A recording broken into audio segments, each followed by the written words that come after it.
I love being grateful because when you are grateful, you have so much more to be grateful for. So when I wake up in the morning, I take gratitude showers. Now, I don't know if you guys take them, but they're awesome. You get in the shower, and first of all, are you so grateful that you're not paralyzed, that you can walk into the shower? I dated a guy who was paralyzed, and he couldn't walk. He couldn't, you just can't walk. And just the fact that I can walk makes me so happy. In fact, my amazing friend Sean is here today. Sean was paralyzed for 7 years. He's walking today. He's a total miracle. But you know what I'm talking about, right? When you're in a chair forever and you can't walk. So I have gratitude that the hot water, that I can feel it on my skin. I have gratitude that I can buy that razor, that I can buy that shaving gel. I have gratitude that I have a house that I have a shower in. So today when I was doing it, I'm like, you're talking about it. You better be doing it today. I did it the whole time. And think about it. If you're thinking about that instead of what you have to do for the rest of the day, you're going to be less stressed. You're going to be so grateful. I also keep a gratitude journal, and I've been doing this every night for 12 years. So right before I go to bed, I write down 10 things that I'm grateful for. Some days it's hard. Some days I'm grateful for tampons, zit medicine, chocolate, and Hallmark movies. Other days I am grateful for my electricity or friends or whatever, you name it. It's different every day. But if you want to change the trajectory of your life, have a gratitude journal and write in it every day. It is so unbelievable because you truly realize how blessed you really are. How many of you guys know, hi Trisha, I'm so happy you're here. How many of you guys know Viktor Frankl?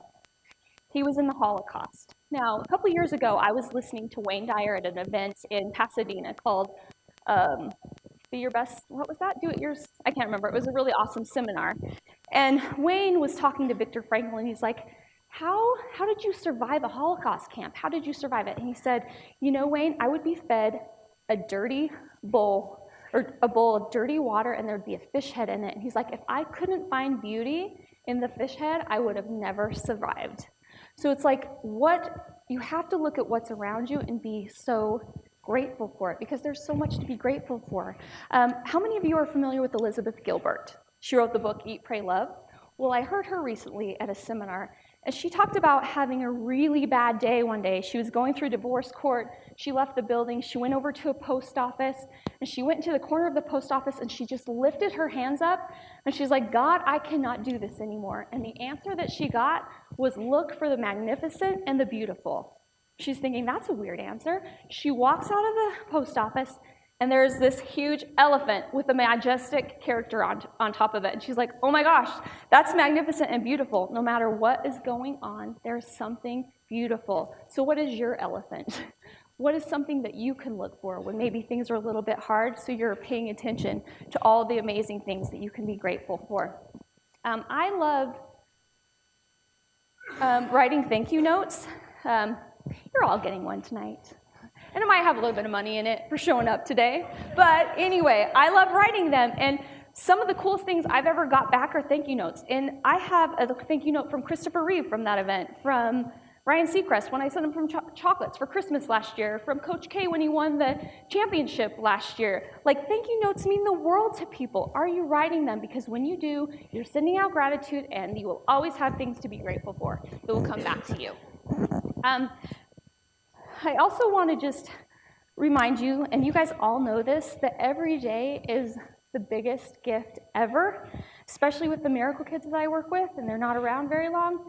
Every day is such a gift, and we are a gift. Every one of us is a gift in someone else's life. You need to open up yourself and give yourself away, but also treat every day as though you don't know if there is a tomorrow. About 8 years ago, I was at our children's hospital in Phoenix, and I was with Miss America, and we were just visiting the kids, and we walked into one room, and there was this child, and the family had just taken it off life support, and we were just there with the family to comfort them in their time of need, but I guarantee you that family knew that every day was a gift. Sometimes we just don't realize it. My unbelievable sister has a special needs child. He's 19. Greatest gift in our family.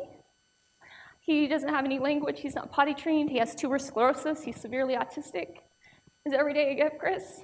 Because you don't know what the future is, right? Every day is a gift. All right, okay, gratitude, practice it. It makes you very happy.